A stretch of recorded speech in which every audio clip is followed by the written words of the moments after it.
Alors, bonjour à toutes et à tous. Je suis heureuse de vous retrouver. Je suis accompagnée aujourd'hui par Olivier Durand qui a mené la mission sur ces données stratégiques et Louise Justeau qui, au défi, s'occupe, j'allais dire, de la communication et de divers projets sur la mode durable.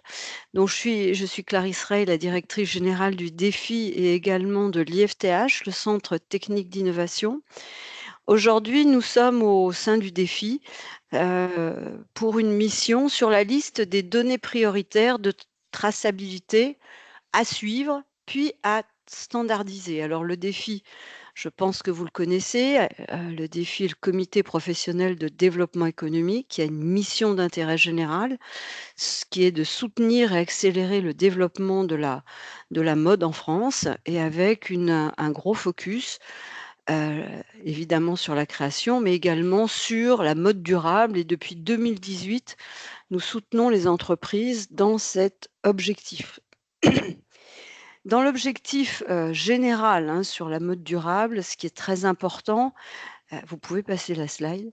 Ce qui est très important, c'est, l'objectif principal, c'est la traçabilité et l'éco-conception et dans l'éco-conception, un moyen, simple et efficace, d'ores et déjà, est de limiter le nombre de ces sous-traitants et de bien les connaître. Vous pouvez passer la slide ou pas? Ou c'est bloqué? J'ai l'impression que c'est bloqué. Alors le pilote traçabilité, les travaux qu'on va vous présenter font suite à une première vague d'études.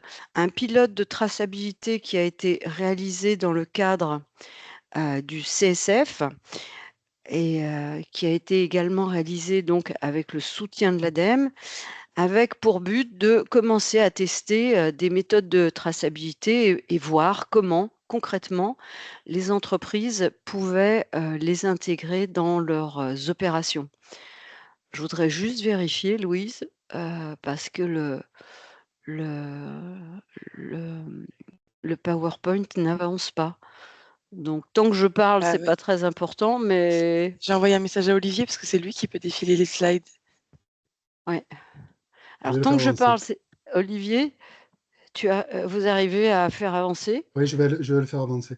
Je vais D'accord. bloquer. Donc, on a testé, j'allais dire, 2 méthodes de traçabilité pour commencer à voir concrètement comment ça se passait, comment, et surtout identifier les freins et les leviers ça y est, pour le déploiement de la traçabilité dans la filière. Alors quelques chiffres sur ce pilote. 22 solutions ont été, étudiées, 8 ont été challengées plus précisément et 2 ont été, effectivement testées, Retraced et Fairly Made. Les grandes conclusions, j'allais dire, de cette étude, tout d'abord, c'est qu'à l'époque, en tout état de cause, quand nous avons fait l'étude, aucune solution ne permettait facilement de réaliser cette traçabilité et on a identifié des freins, structurels, notamment le fait que la chaîne, amont est une chaîne complexe, que les données ne sont pas standardisées, que les sous-traitants globalement ne sont pas préparés, mais il y a un frein qui dépend de vous, les marques. Le frein est un frein, organisationnel, de structuration des données, d'embarquement des équipes internes et également de nécessité d'organisation. Alors à ce propos, j'allais dire, nous avons réalisé avec l'IFTH et je vois que Yacine Boukela qui a réalisé, cette, cartographie des ERP ou des solutions de structure, de données est sur le site. Ce point est extrêmement important. C'est-à-dire que, tant que vous n'aurez pas une structuration de vos données, qu'elles soient simples ou plus complexes, vous aurez beaucoup de mal à mettre en place, une solution de traçabilité. Aujourd'hui, nous avons étudié à ce stade les données stratégiques à tracer, avant de mettre en place toute solution de traçabilité. Il y a bien sûr les données réglementaires auxquelles on ne peut pas, s'exempter, mais si on met une solution de traçabilité qui est une solution compliquée, lourde, coûteuse, autant également que dans le même temps, ces données vous servent, pour vos opérations, pour une meilleure efficacité et également au plan marketing. Donc nous avons, fait ce travail avec Olivier, avec toutes les fédérations de l'habillement, pour, effectivement vous donner ces données prioritaires à tracer. Le deuxième temps, derrière ces données prioritaires et vous aurez en fin de session, un tableau Excel qui sera également sur le site du défi pour vous permettre de travailler, plus efficacement et de manière autonome. Derrière, notre travail va être d'œuvrer pour que ces données, que nous estimons, que la filière estime stratégiques, soient les premières à être standardisées au sein de la filière. Je tousse. Je vais bientôt m'arrêter de parler parce que je tousse et je vais bientôt, passer la parole à Olivier, qui pourra faire la présentation de manière plus fluide que moi. Olivier, à toi, à vous. Bonjour, je suis Olivier Durand, j'ai travaillé sur ce pilote. Donc, comme disait Clarisse, hein, avec l'importance de standardiser les données, c'est de pouvoir les organiser, les formater, les normaliser de manière cohérente. Le défi a donc travaillé à définir ces données prioritaires à tracer. Ça correspond toujours, comme disait Clarisse, à des besoins opérationnels des entreprises, aux exigences réglementaires. Et ces données devront être prioritaires pour la standardisation. Le défi a initié donc un groupe de travail pour les définir. Ont participé les fédérations du textile et du vêtement, 27, 28 entreprises, marques, enseignes de vêtements, lingerie, femmes, hommes, enfants, un public assez large.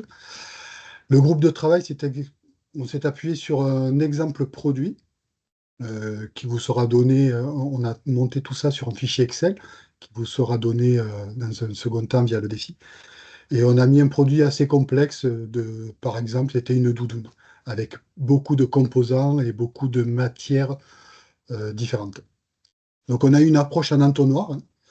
Donc c'est un recensement, c'est une liste exhaustive des données avec toutes les étapes de développement du vêtement, donc de la production des fibres, mais aussi des étoffes, de l'ennoblissement, de la coupe, de la confection, jusqu'à la livraison de ce produit. Ensuite, on a filtré, sélectionné les données les plus pertinentes en s'appuyant sur les informations tracées lors du groupe de travail. Puis on a pris en compte, bien sûr, le consensus, c'était de prendre en compte les demandes spécifiques des entreprises pour harmoniser ces données et en retenir une partie malgré la diversité des activités, des produits de chacun et chacune et les attentes. Donc nous l'avons classé dans un fichier, nous avons fait un classement en 3 niveaux. Aujourd'hui, on va voir le niveau 1 et une partie plus précisément. Donc, dans le niveau 1, on a les données dites basiques, les données réglementaires et les données prioritaires, celles pour lesquelles on se voit aujourd'hui, à standardiser. Et ensuite, dans le niveau 2, qui ne rentrait pas dans le cadre de l'échange, on a quand même classifié pas mal d'informations avec tout ce qui va être labellisation des composants, et niveau 3, des informations confidentielles. Il peut y avoir des informations sur des prix, sur une partie des fournisseurs et les ACV. Donc voilà, ça c'est pour schématiser un petit peu le développement d'un produit. On voit quand même que c'est quelque chose d'assez complexe. Sur le haut, on retrouve le donneur d'ordre, la marque, l'enseigne avec un vêtement qui a été dessiné. Donc, on a monté une fiche, un dossier de style, une fiche produit qui, en fonction des organisations, peut venir des ERP, des PLM. Et on voit que c'est avec cette base, avec ce fichier, qu'on va venir euh, poser des questions et renseigner et communiquer sans cesse avec nos fournisseurs, qui peuvent être sur la gauche des fournisseurs de produits finis. Et on peut remonter jusqu'aux matières premières, avec toutes les étapes, la filature, puis la fabrication des étoffes, l'ennoblissement, la coupe, la confection, l'ennoblissement certaines fois des produits finis, et ensuite la livraison en entrepôt pour enfin être livré sur les points de vente et via le e-commerce aussi. Donc il y a deux types d'organisation, du produit fini et on va dire, du travail à façon. C'est ce que, c'est ce qui illustre un petit peu ces flèches. Donc, encore une fois, un schéma avec l'ensemble de ces données, hein. On a mis ici un exergue, les données prioritaires standardisées, toujours pareil, hein. On part d'un dossier, on va remplir avec nos informations et questionner sans cesse les différentes strates des différents métiers, de façon à venir renseigner au mieux et aller chercher toutes ces informations afin de pouvoir les standardiser. Dans le niveau 1, type basique, pardon, je reviens juste avant. Donc voilà, dans le niveau 1, on a les données réglementaires, les données prioritaires à standardiser, et ensuite les données basiques.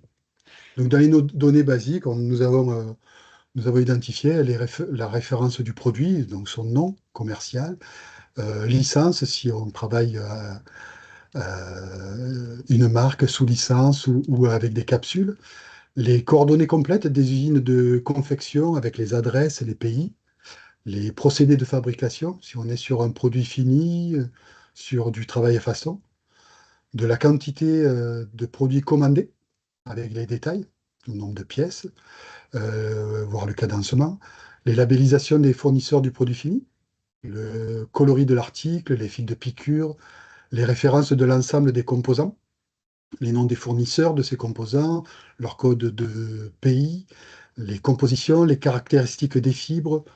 Là, j'ai mis un exemple, si c'est organique, si on peut avoir du BCI, si ce sont des fibres recyclées, les traders de ces fibres, des fils, des matières, des composants, puisqu'on peut avoir des intermédiaires, les constructions de ces composants, si ce sont des mailles, des tricots, des tissages, des non-tissés, puis leur poids, en grammes à mètre carré, on a identifié, puisque l'idée c'est de travailler sur plusieurs pays à l'international, donc il y a plusieurs unités. Là, on a pris le gramme au mètre carré.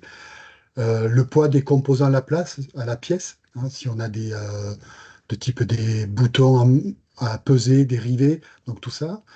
Les couleurs des composants, les procédés de teinture, les natures de colorants, les fournisseurs de ces colorants, ensuite les numéros de lot de matière avec par certains moments des certifications, des traitements aussi sur les produits finis, les sous-traitants, que ce soit des confectionneurs, des fournisseurs de délavage, de teinture, de produits finis, avec leurs coordonnées complètes, les coordonnées des usines de confection, et puis toutes les compositions prises en compte pour l'étiquetage du produit fini. Et enfin, bien sûr, le mode de transport. Toujours sur le niveau 1, nous avons tout ce qui est les obligations, la loi AGEC. Donc ensuite, les origines de teinture, d'impression, de tricotage et de tissage, les taux de matière recyclée du produit fini, la présence de matière synthétique, présence de substances dangereuses et la recyclabilité du produit. Et là, la troisième partie, donc c'est les informations générales sur le produit, avec les références et les composants. Donc on va y retrouver dans ces données prioritaires à standardiser la marque, le genre, le segment de collection, si on fait de l'adulte, de l'enfant, la typologie de produits, si ce sont des vêtements, des accessoires, l'ensemble des composants qui vont être dans ce vêtement, dans cet accessoire, le fournisseur, de, c'est-à-dire la société. Par moment, on peut avoir, ça peut être un groupe, puis descendre ensuite sur le nom de l'usine qui va transformer, qui va confectionner ce produit, sa raison sociale.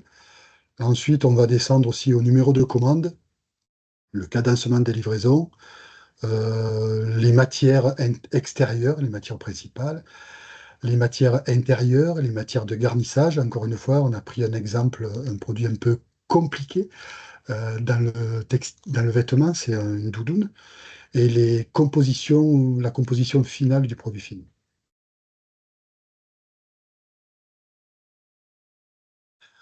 On a bien sûr pour essayer de mettre tous ces éléments et d'arriver à les ordonner, on a identifié quelques freins, hein. Donc la nécessité de mettre un accord, de se mettre en accord sur les définitions,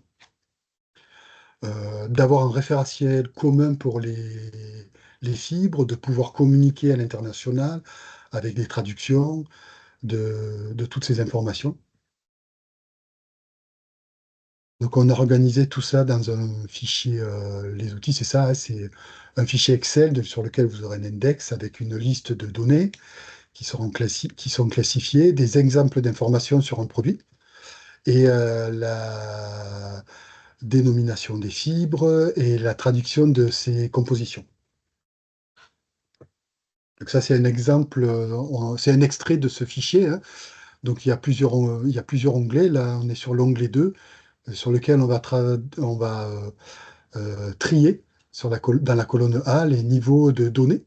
Donc là, vous voyez, par exemple, on a les données basiques, et puis on peut avoir les données prioritaires.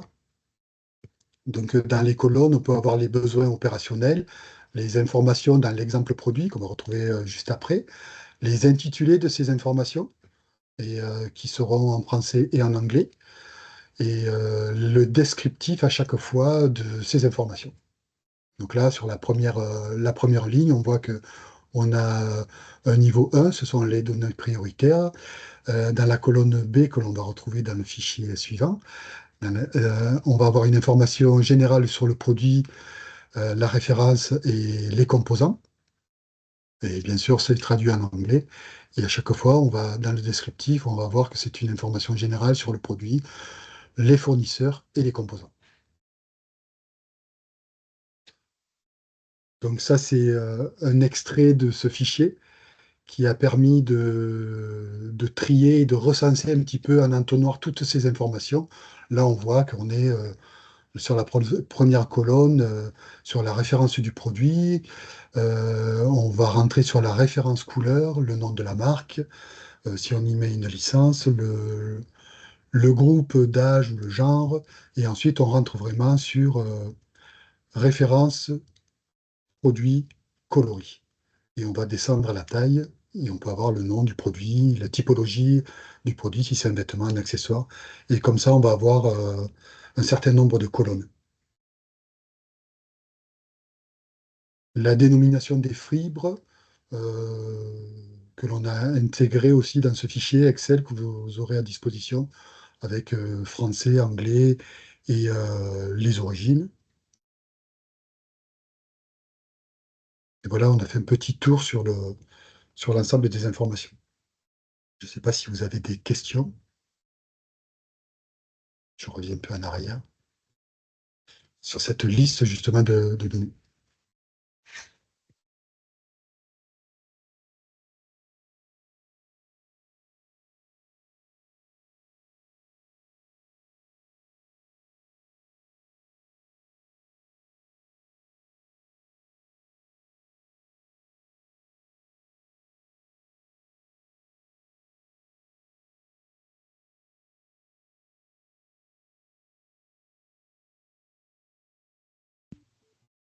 On n'entend Est-ce que plus vous avez rien, des c'est questions? normal? Ah ouais, c'est bon.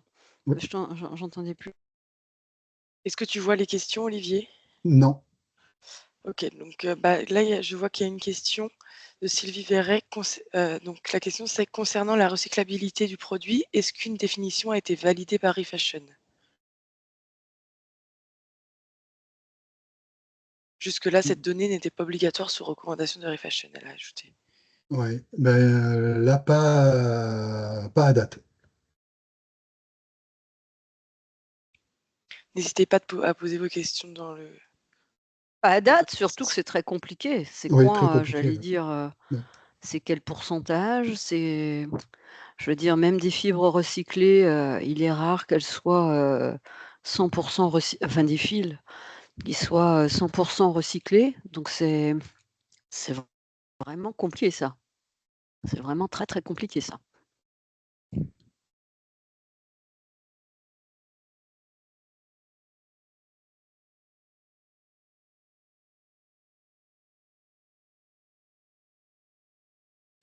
Il n'y a pas d'autres questions Pas pour d'autres l'instant. questions? Donc, la présentation et le fichier Excel sera envoyé à tous les participants et après mis à disposition aussi sur le site du défi dans la semaine. Pas de réaction? Il y a des C'est pouces, mais il hein? y a des pouces qui... Commence à se lever? Excellent travail, très utile. Il y a un commentaire. Bon, bah, Eh bien, merci. merci. C'est très important, tout de même de commencer à rentrer dans ce système-là. Parce que d'une façon ou d'une autre, ces choses, je veux dire, ces exigences vont arriver et ce qu'on a vraiment voulu faire aussi, c'est que pour les marques qui se lancent dans un travail avec une solution de traçabilité, c'est d'avoir tout de suite les données qu'il est important d'avoir également pour votre business. Comme je disais au début, pas simplement pour respecter le réglementaire, mais également pour votre business. Donc ça, c'est extrêmement important, à avoir, ceci à l'esprit. Vous voyez que c'est pas complètement, évident, d'où la nécessité, comme je le disais au début, c'est simple, c'est sans, j'allais dire, c'est pas quantitatif, mais le fait d'avoir un nombre restreint de sous-traitants que vous connaissez bien, avec qui vous avez de bonnes relations, est extrêmement, important. Parce qu'eux aussi, ils se voient demander, à gauche, à droite, en travers, je veux dire, tout un tas d'informations, d'exigences de traçabilité, d'où cette importance d'avoir ce lien qui fait que les sous-traitants vont vous fournir les données et en plus, ça a une vertu, c'est que sachant les données qui sont importantes, eux-mêmes peuvent faire un travail d'amélioration. Donc ça, c'est vraiment, clé. C'est pas quantitatif, mais c'est extrêmement clé pour les marques et je voudrais compléter, j'allais dire, on va, effectuer un autre travail. On va refaire un travail de cartographie sur les solutions de traçabilité parce que depuis que nous l'avons fait il y a maintenant presque 2 ans, les choses évoluent pour, vous donner de nouvelles, informations, à jour sur, ce qui est en train de se passer dans le monde de la traçabilité. Là, on a 2 questions. Il y en a une, c'est est-ce que ces standards sont partagés au sein de l'Union européenne? Alors le but justement, comme il y a un travail sur notamment le passeport digital, ça va être de pousser ces informations, prioritairement pour les standardiser. C'est-à-dire que la première vague de standardisation, se concentre d'abord sur, ces données. Donc c'est un travail qu'on commence à réaliser avec, Défi FTH et les fédérations, sur le sujet. On n'a pas voulu partir tous azimuts. On a voulu d'abord et prioritairement se restreindre à ce qui est stratégique pour vous, pour vos opérations, pour communiquer, sereinement, pour après apporter ces éléments, dans le débat européen. Ah, justement, il y a une question sur le passeport. A-t-on des mises à jour sur la date de mise en place d'un passeport produit digital, ainsi que sa forme? Oh la date, est un peu prématurée, j'allais dire aujourd'hui, je sais pas Carole, je vois que Carole Garbowski est dans la discussion. Carole, vous voulez répondre à ça? Alors elle se connecte. Prévu pour 2028, elle a dit dans la conversation. D'accord. Mais le travail, par exemple, du format est en cours. Le formatage, quel support et cetera est en cours. C'est un énorme travail. En tout état de cause, le passeport digital sera, certainement le véhicule principal de communication et d'exigence des réglementations.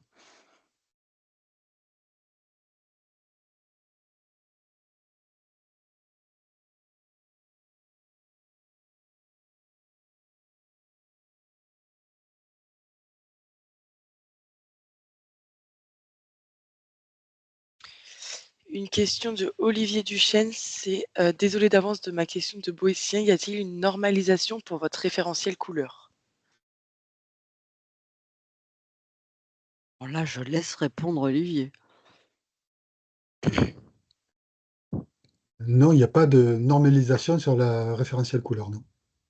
Pas à ma co- Je vais creuser ça, mais pas à ce jour.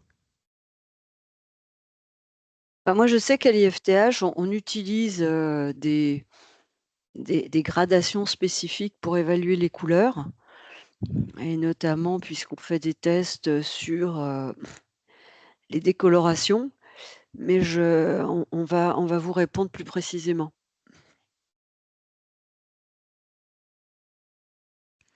Il y a une question aussi de Chloé Lavanant. Allez-vous travailler sur la standardisation des données de traçabilité en lien avec l'EUDR pour le cuir notamment et les matières à risque comme le coton?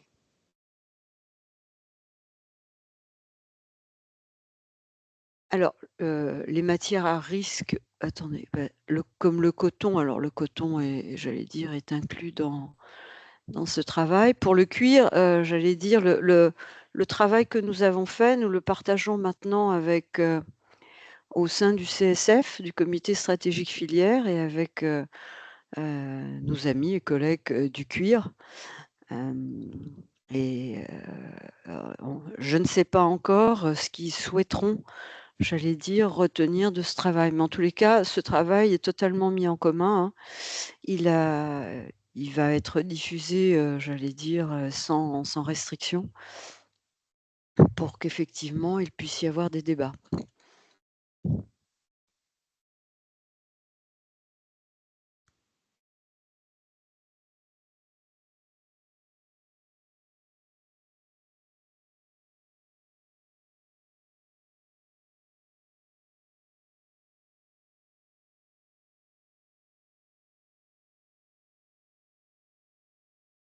Il n'y a pas d'autres questions pour l'instant.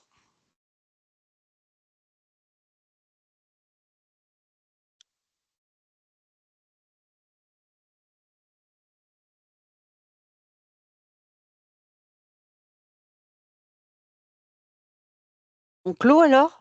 Je pense que oui. Bah, écoutez, si on a été super clair, en tous les cas, n'hésitez pas à revenir vers nous et Louise, quand est-ce que ça va être publié sur Heu, notre site? Mercredi sur le Mercredi site, avec notre mais œil défi? voilà, et je vais envoyer, par contre à tous les inscrits, directement le replay et la présentation et le Excel. D'accord, OK. Voilà. Et n'hésitez pas, si vous avez des questions, à revenir vers nous. Ouais. Merci beaucoup. Au revoir. Merci, Bonne journée, au revoir. Au revoir. merci, une belle journée.